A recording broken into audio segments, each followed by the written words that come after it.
Sin poder usar corriente de la red o baterías desechables, un vehículo, como una casa aislada, tiene que ser autosuficiente eléctricamente. Cada vez hay más componentes y sistemas del coche que son eléctricos. Todos usan la potencia del motor, pero indirectamente al convertir su energía rotacional en energía eléctrica. Para ello, todos los vehículos modernos llevan un generador, como la casa aislada. En el caso de los vehículos, este generador que produce la electricidad necesaria es el llamado alternador.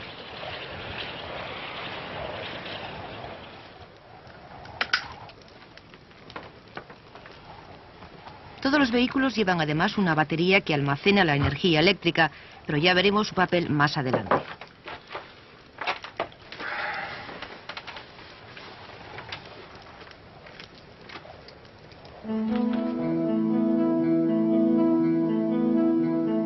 Como hemos dicho, un vehículo a motor aprovecha la rotación del motor para generar la energía eléctrica que necesita.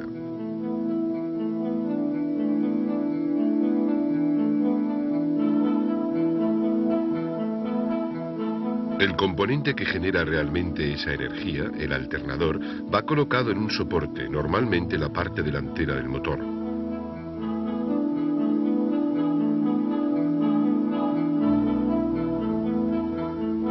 El motor hace girar al alternador mediante una correa y un pequeño tensor asegura que la correa esté siempre tensa y patine.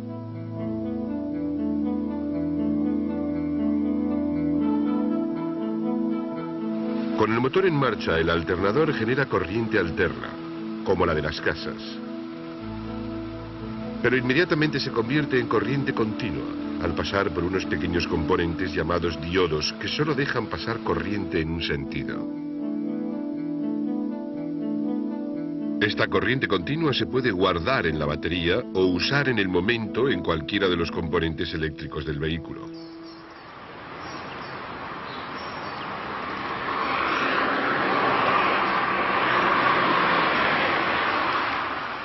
En un coche, esos componentes solo consumen electricidad y en los vehículos modernos hay cantidad de ellos. Hay contadores e instrumentos tanto convencionales o analógicos como digitales. Hay muchos componentes mecánicos accionados por motores eléctricos, desde los cierres de las puertas y elevalunas a las bombillas y ventiladores. Hay sistemas de audio, incluso un teléfono móvil. Y claro, están las luces, con decenas de bombillas desde las que iluminan los instrumentos a las luces de cortesía, los faros e intermitentes.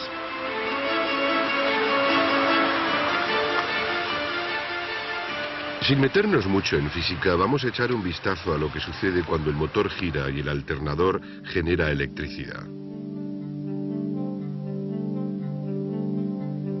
En los dos terminales del alternador se producen cargas eléctricas de signo opuesto, positivo y negativo.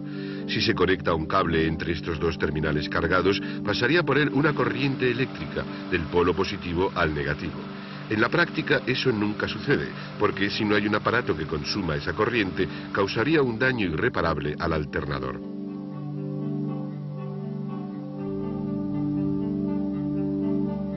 Así pues, el alternador es el punto de partida y el punto final de muchos circuitos eléctricos para distintos aparatos, todos los que pueden consumir energía eléctrica. Un ejemplo es el circuito del piloto trasero derecho. Un cable va desde el alternador hasta el mando de las luces en la columna de la dirección. Del otro lado del interruptor sale otro cable que va por el umbral de las puertas, hasta llegar al grupo óptico trasero derecho donde está instalada nuestra bombilla.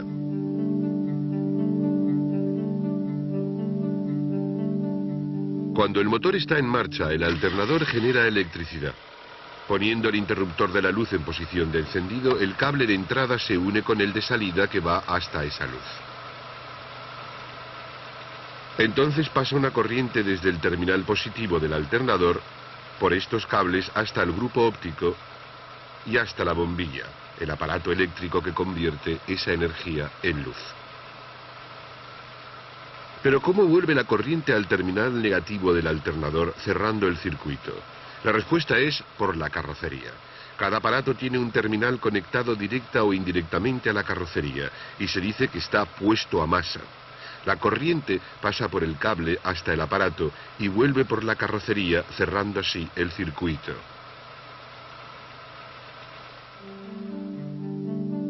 El alternador produce electricidad suficiente para casi todas las necesidades del vehículo, pero hay un aparato para el que no, el motor de arranque. Está claro que ni el motor ni el alternador se pueden poner en marcha solos. Para eso existe un potente motor eléctrico. Cuando llega corriente a ese motor, gira y desplaza hacia adelante un piñón que engrana con la corona del volante. El motor gira, haciendo que entre la mezcla aire-combustible en las cámaras de combustión y se encienda por la chispa de la bujía. En este punto, cuando el motor se pone en marcha, entra en funciones la batería.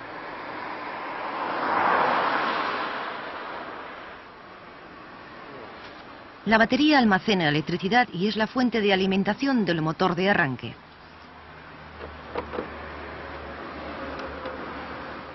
Cuando el motor no gira, la batería también alimenta a cualquier aparato que se use, y hasta que se pone en marcha el motor, al sistema de encendido. Cuando se gira la llave de contacto, envía una pequeña corriente eléctrica a un conmutador magnético o solenoide situado entre la batería y el motor de arranque. Esto permite que pase una potente corriente eléctrica directamente de la batería al motor de arranque y se ponga en marcha el motor.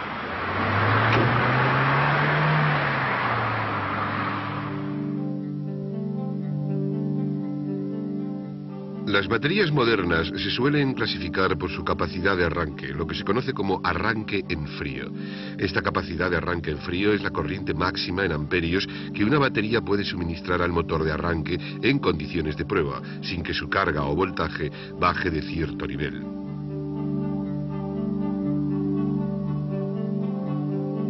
Para explicar mejor estos dos términos, voltios y amperios, el voltaje es una medida de la presión eléctrica que transmite una corriente. La cantidad de corriente eléctrica que pasa por un circuito se mide en amperios.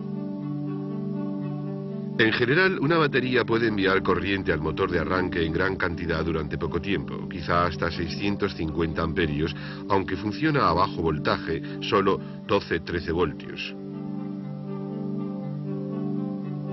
Lo contrario del alternador, que puede alimentar a todo el vehículo excepto al motor de arranque cuando funciona a su máxima capacidad.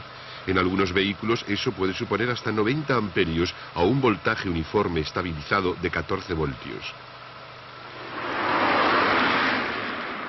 Pero a veces el alternador no puede suministrar toda esa corriente y necesita usar la batería.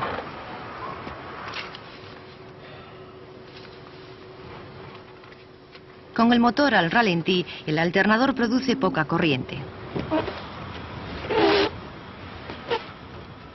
Si al mismo tiempo está funcionando un aparato potente, la corriente pasa directamente de la batería a ese aparato para ayudar al alternador. En condiciones normales de funcionamiento, la corriente que produce el alternador y que no se usa pasa a la batería y la rellena, la recarga